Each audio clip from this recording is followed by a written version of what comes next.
మహిళా స్వయం సహాయక సంఘాలకు 553 ఆర్టీసీ బస్సులను సీఎం రేవంత్ రెడ్డి పంపిణీ చేయనున్నారు. ఇవాళ సాయంత్రం 4 గంటలకు సికింద్రాబాద్ పరేడ్ గ్రౌండ్స్ లో జరగనున్న కార్యక్రమంలో జెండా ఊపి బస్సులను ప్రారంభిస్తారు. ఇందిరా మహిళా శక్తి పథకంలో భాగంగా మహిళల బస్సుల నిర్వహణ బాధ్యతను ఆర్టీసీకి అప్పగిస్తారు. ఈ సందర్భంగా మహిళా సంఘాలకు ఇచ్చే రుణాన్ని 5 లక్షల నుంచి 10 లక్షలకు పెంచే నిర్ణయాన్ని ప్రకటించనున్నారు.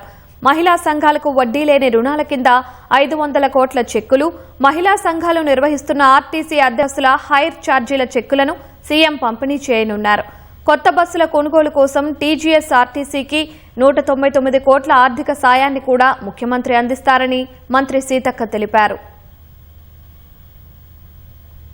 53 మండలాలకు గాను మండల సమైక్యలకు ఆర్టీసీ శాఖ ద్వారా ముఖ్యమంత్రి రేవంత్ రెడ్డి గారి చేతుల మీదుగా 553 బస్సులను అందజేస్తున్న సందర్భంగా ప్రతి ఒక్క గ్రామ మండల జిల్లా సమైక్య సభ్యురాలు ఈ కార్యక్రమంలో పాల్గొని బస్సులకు ఓనర్లు అయ్యే విధంగా ఇచ్చేటువంటి జీవోలో పాల్గొనాల్సిందిగా కోరుతా ఉన్నాను. ప్రతి సంవత్సరం మీకు ఇస్తున్నటువంటి 5 లక్షల వరకు వడ్డీ లేని రుణాల వడ్డీ డబ్బులను కూడా 500 కోట్ల రూపాయల చెక్కును మీ అందరి సమక్షంలో మీకు అందించుటకు గాను 5 లక్షల వరకే పరిమితమై ఉన్నటువంటి వడ్డీ లేని రుణాలను 10 లక్షలకు పెంచుతూ తీసుకొస్తున్నటువంటి జీవోను కూడా మీ అందరి సమక్షంలో ప్రారంభిస్తున్న సందర్భంగా ఈ సభకు అందరూ వచ్చి విజయవంతం చేయాలని కోరుతా ఉన్నాను.